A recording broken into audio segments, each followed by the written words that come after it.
আমরা খিচুড়ি রান্না করব। গরু মাংস রান্না করা ছিল, গরু মাংসগুলা দিয়ে তারপরে খিচুড়ি রান্না করব। পরিমাণ জিরা, তেলটা গরম হয়েছে, এখানে পেঁয়াজ রসুন। আমার মশলাটা যে খিচুড়িটা আজকে আমি ঝরঝরা রান্না করব। এখন ঢেকে দেব। এই যে দেখুন আমার পানিটা প্রায় শুকায় আসছে। এই যে দেখুন ঝরঝরা হয়ে গেছে। এখন আমি খিচুড়িটা পরিবেশন করব।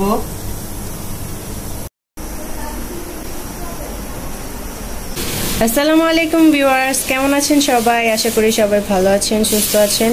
সো ভিউয়ার্স, আজকে আমরা খিচুড়ি রান্না করব। তো এখানে ফুপু পোলার চাল আর মসুর ডাল নিয়ে নিয়েছে। ফুপু আর কি দিবেন? এখানে আমি 1 কেজি পোলার চাল নিয়েছি, আর এখানে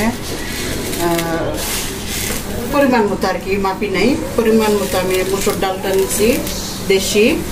আর এখানে আছে মাছের ডাল, এটা ভাজা মাছের ডাল, এটা আমি ভিজে আগে ধুয়ে নিছি, তারপরে আবার আরেকটু ধুবো যাতে কালোগুলো না থাকে। এই যে দেখুন আমি ভিজে রাখছি, প্রায় আধা ঘন্টার বেশি হয়ে গেছে।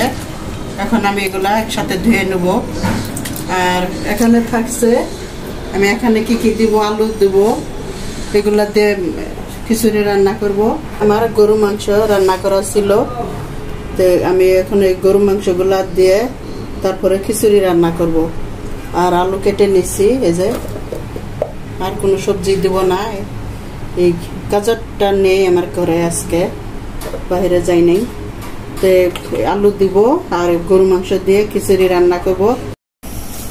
আমি এখন খিচুড়ি বসাবো। খিচুড়িতে আমি কি কি দিচ্ছি আপনারা দেখুন, সাথেই থাকুন। আমি প্রথম দিব একটু কয়েকটা জিরা দিব, এই যে দেখুন অল্প পরিমাণ জিরা, কয়েকটা তেজপাতা দিচ্ছি,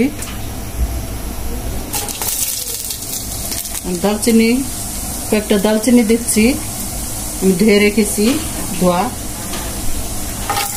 রসুন দিব, এই যে আমি অনেকগুলা রসুন, এগুলা হাত দিয়ে করতে গেলে হাত জ্বালা পোড়া করে, এর নাকি আমি ব্লেন্ডে দেখুন এই যে অত বেশি নিভিও হয় নাই, এরকম করে রাখবেন, আপনারাও চেষ্টা করবেন। আমি একটু খিচুড়িতে আজকে রসুন দিব, আদা রসুন তো থাকবেই,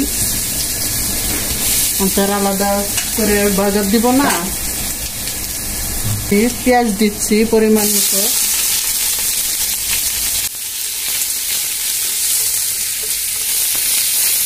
এখন আমি পেঁয়াজগুলো ভালোভাবে আমি বেরেস্তা করে নিব। এই যে দেখুন আমার পেঁয়াজগুলো বাদামি কালার হয়ে আসছে। এই যে পেঁয়াজ রসুন, লবণ দিব 2 চামচ লবণ দিব, লাগলে পরে দেওয়া যাবে। এই মশলাটা আপনারা দেখাইছি আর আগেও, দিলে তো খিচুড়ি কিংবা গরু মাংসতে দিলে কি হয়, ফ্লেভার ভালো হয়। 2 চামচ আদা দেব আমি, আদা বাটা 2 চামচ, মরিচ বাটা 1 চামচ, পেঁয়াজ বাটা, আমি লাল মরিচের কারণে আমার পেঁয়াজ বাটাগুলা লাল হয়ে গেছে। মশলাটাকে একটু ওই করে নেই, আজকে একটু খিচুড়ি খাইতে মন চাইছে, তো ভাবলাম যে একটু খিচুড়ি রান্না করি। আমার মশলাটা যে আমি একটু আদা রসুন এগুলা কষাই নিলাম, দিব আস্তে আস্তে হলুদ টলুদ দিব, জিরা বাটা, জিরা ভাজা। খিচুড়িতে একটু সল্ট, টেস্টি সল্ট দিলে একটু স্বাদটা বাড়ে। 1 চামচ আমি দিয়ে দিলাম হলুদ,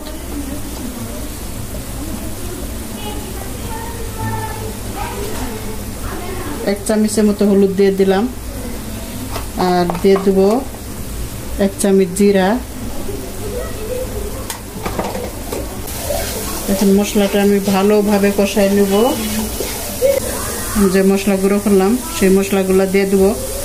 1 চামচ একটু কম দিব, 1 চামচ। বেশি দিলে ফ্লেভার, খিচুড়িতে বেশি ফ্লেভার হয়ে গেলে আবার ভালো লাগে না। আপনারা যেই পরিমাণ জিনিসপত্র সেই পরিমাণ মশলা দিবেন। এখন আমি পানি দিয়ে মশলাটা কষাই নেব, একটু গরম পানি।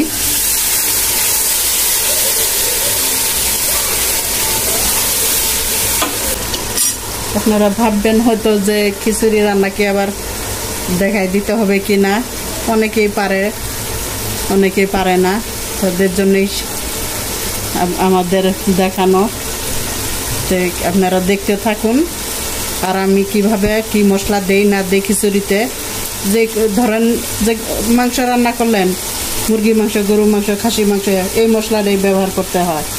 এই খিচুড়িতে আমি যেই মশলাগুলো দিচ্ছি এই মশলাগুলাই ব্যবহার করবেন। আমার মশলাটা সুন্দরভাবে কষানো হয়ে গেছে, একদম বাদামি কালার আসছে, লাল। আমি আলুগুলো দিয়ে কষাবো। একটু আলু দিলাম, নতুন আলু খেতে তো খিচুড়িতে মজা।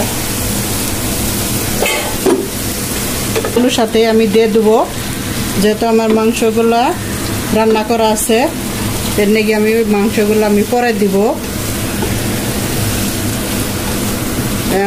আমি চাল ডাল এগুলোর সাথে আমি কষাই নেব। এই যে আমি ডালগুলো ভালোভাবে কষাই ধুয়ে নিয়েছি, চালগুলা আমি এখন একসাথে এগুলো দিয়ে দেবো।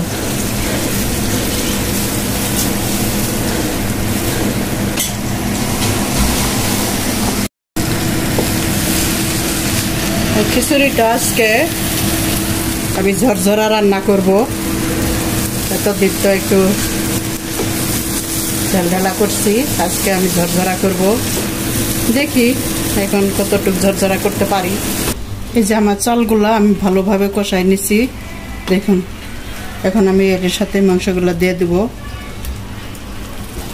দিয়ে একসাথে আমি রান্না করব।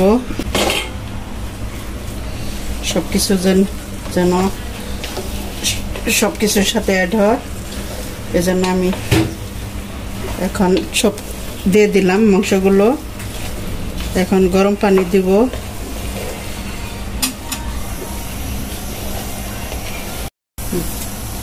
এখন আমি গরম পানি দিয়ে দিব।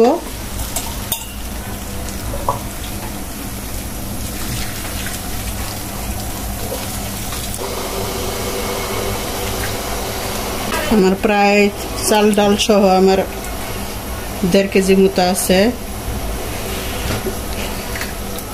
দেখা যাক। এখন ঢেকে দেব। এই যে দেখুন আমার পানিটা প্রায় শুকায় আসছে। এখন আমি আগুনটা কমায় দেব, যাতে আমার চালগুলা ফুটে যায়। আরেকটু পানিটা আরেকটু শুকায় নেব, এর মধ্যে একটু ঘি দিব, দিয়ে তারপরে আগুন একদম ডিপে রেখে দিব। এই যে দেখুন আমার খিচুড়িটা, এখন চালটা এখনো একটু হালকা ফোটা বাকি আছে, আর মাছের ডালটাও তো ফুটবে আরো। এখন আমি প্রায় 15 থেকে 20 মিনিটের মতো রেখে দিব। হ্যাঁ, গ্রান তো অসম বের হয়েছে। আচ্ছা, হয় নাকি? তারপরে মনের মতো মন ভরে খাও। এখন আমি ঘি দিয়ে দিব একটু। খিচুড়িতে ঘি না দিলে তো ভালো লাগবে না।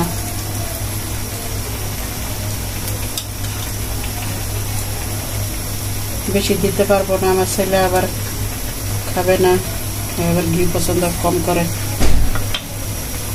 ঘি পছন্দ কম করে, বাইরে খাবার পছন্দ বেশি করে। না, আগে করতো, এখন আর করে না।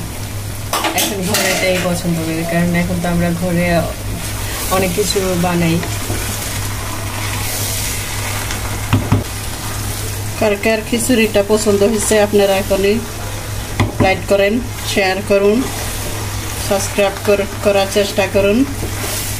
আর খেতে ইচ্ছা করলে আমারে বলবেন, আমি পার্সেল করে পাঠাই দিব, আপনারা মনের মতো খাবেন। এখন আমি এটা রেখে দেব, প্রায় হয়ে গেছে। আমি 15 মিনিট রেখে দিব ভাপে, যাতে আর একটু ভালো চাউলটা ভালো মতো ফুটে। আমার খিচুড়িটা হয়েছে ভালো মতো ঝরঝরা হয়েছে। এখন আমি দমে রাখলাম, আগুনটা আরো কমাবো। এই যে দেখুন ঝরঝরা হয়ে গেছে মাংসগুলো, যেহেতু রান্না করা মাংস হয়ে গেছে। এখন আমি নামিয়ে ফেলবো। এখন আমি খিচুড়িটা পরিবেশন করব।